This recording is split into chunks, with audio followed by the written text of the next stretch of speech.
Hey folks, this is JR with DIY Prepper. Welcome to the channel. I've been on YouTube for a little while now, and during that time I've had the opportunity to check out a lot of different kinds of gear.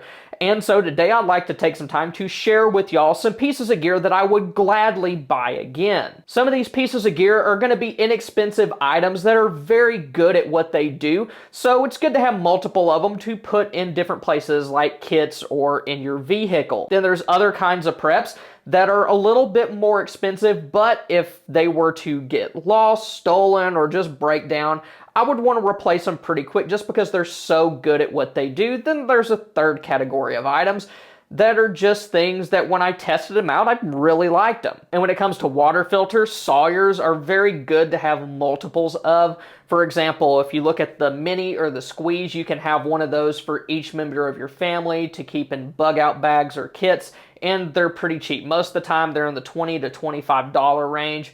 Then a slightly more expensive one is the Sawyer Tap, which just slides right over your spigot. It's good for boil water notices and things like that. And I would not recommend Sawyers being necessarily your only water filter that you have because they don't remove viruses, they don't remove chemicals. But even in a longer term situation, you could retrofit something like a tap filter to be part of a gravity filter with a bucket, and that can at least be a good first stage for your overall water purification plan. And I actually do have multiple of these. I have a Mini for each member of the family, and I had to buy a second tap filter after I showed it off in a video filming in my shop, left it there overnight when it happened to be below freezing, and then I had to get another one. The next piece of survival gear that I would buy again are Gardline motion sensors. And these are a very good off-grid security option because they don't rely on like cellular networks or Wi-Fi. All they rely on really is a radio signal between the motion sensors and a base station inside of your home. Both of those can work on batteries, so if you have rechargeable batteries and a solar power station, you can keep those sensors running pretty much indefinitely, and the system is expandable, so that's another good thing. And these are really good for monitoring the entrances to your property or your home. They were originally designed as driveway alarms, but you can also, like if you have a tree kind of near where your front door is, you could attach one of those motion sensors to a tree, have it pointed towards your front door so you know if somebody's there. They're a good complement to security cameras if you have those, but if things get really bad and we lose the ability to use like larger camera systems, then they could be a good standalone option also. It does have some false alarms, but overall I think it's a pretty good system. Another piece of survival gear that I would buy again is the Mora Companion, and it's just a good, cheap, but reliable knife. You can get it in both stainless and carbon steel versions. The handle on it's nice and comfortable, and it's good for a lot of different tasks. You can use it for things like food prep,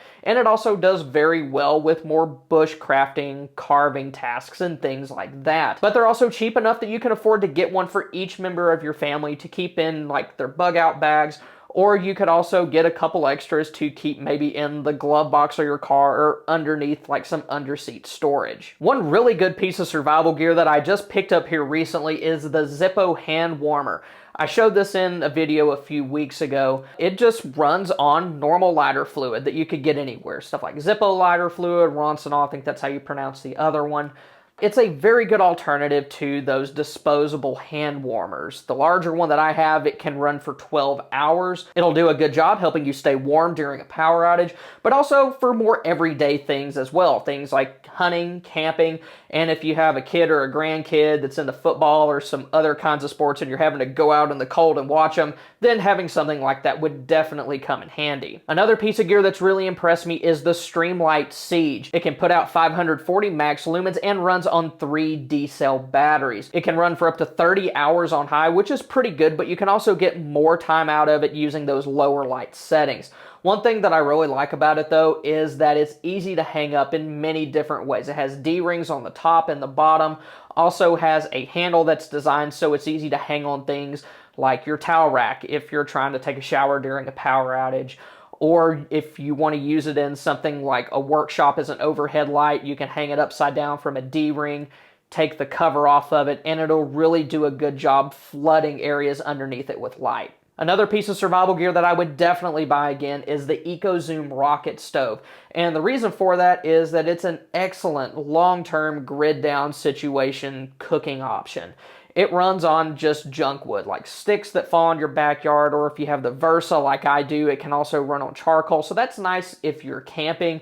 And also, if you're somebody who likes camping or hunting, it's very portable. You can take it with you wherever you're going, and you can have yourself a nice, relatively smoke-free campfire. It's also very easy to add fuel to, so that means that you can perform longer cooking operations, like if you're trying to boil a large pot of water to purify it or for some other purpose, then you're going to be able to do that for as long as you need to, because you just put sticks into the side of it, and as long as you have sticks, that stove is going to continue to work. Another piece of survival gear that I would buy again, and I have bought again, are military water cans and aquatainers. This is kind of a twofer.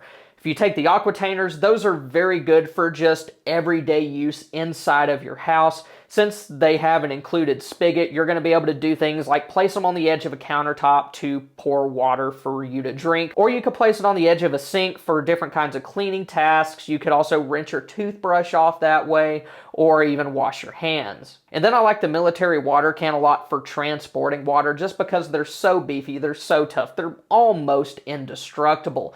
But when searching for these, if you buy them new, they can be pretty expensive. Like, I think the normal price on them now is between like $40, $50, maybe $55 or something like that. But if you check surplus stores or flea markets, you can get them for around $20 or $25 if you can find a good deal. That's how much I paid for this one at the flea market in Canton. Another twofer that I would buy again is a butane stove and an alcohol stove. And I know I talk about these a lot on the channel, but they are so useful for a variety of different situations. With a butane stove, you're going to be able to cook anything that you would be able to on your normal stovetop. The big downside to them, though, is that butane won't vaporize at 31 degrees or lower, so that's something to consider, especially if you're in a colder environment. And then alcohol stoves, they're very portable. You can slide them down into a bug-out bag, and they can run on a variety of different fuel sources. Everything from isopropyl alcohol that you may have in your medicine or first aid cabinet. You can use denatured alcohol, even Everclear or Yellow Heat, which is a fuel additive. But one caveat about alcohol stoves is that they are primarily used for boiling small amounts of water or heating things like soup. They're not going to be very well suited for larger cooking tasks. Another piece of survival gear that I would not want to be without is a solar generator. And to be fair, I've never actually had to buy one because I was very blessed early in my YouTube career to gain a relationship with one of those companies, and I've had other people reach out to me since. But if I was in a situation where I were to lose all those and I stopped making YouTube videos, I would definitely want one of those again, because if we're in a long-term grid down situation, they're probably your best option for having some sort of reliable power source. And they're also handy if you're just doing different kinds of work. The larger ones can run some pretty big power tools, and then also you might just want to run lights or something like that without having to mess with an extension cord. Another piece of survival gear that I would buy again is the Mr. Heater Buddy Heater. These are very good for heating up small areas during things like power outages, or maybe you're hunting in a box stand. You can use one of those heaters, maybe not a larger heater, but you can use a smaller one to keep you warm. One thing I've done is that if you see me filming out in my shop, I've filmed when it's like 38 degrees or something like that in there. And sometimes I use my Buddy Heater to help keep me warm while I'm filming. And you can run these a couple different ways. You can hook them up to 1-pound propane bottles, or if you're wanting to keep them running for a little bit longer, you can hook them up to a 20-pound tank, although you'll need the correct kinds of hose and possibly a filter. Another piece of gear that I would buy again, even though it was a gift the first time, is an AeroGarden. These are very good for growing small plants indoors, and there's a lot of different sizes of them. There's the small countertop ones like what I have, but you can also get larger ones that you could grow like whole large tomato plants with. But what these are really good is for seed starting. Even a small model like the one that I have, if you get the seed starting kit, can start at least like 20 different plants all at one time. Then of course you can transplant them into some small pots so that those plants can mature until they're ready to go into the ground. But if you're a prepper who's into gardening, I highly recommend those. Another piece of gear that I'd buy again is an Anker power bank. And these are just good backup power sources to keep in something like your EDC bag.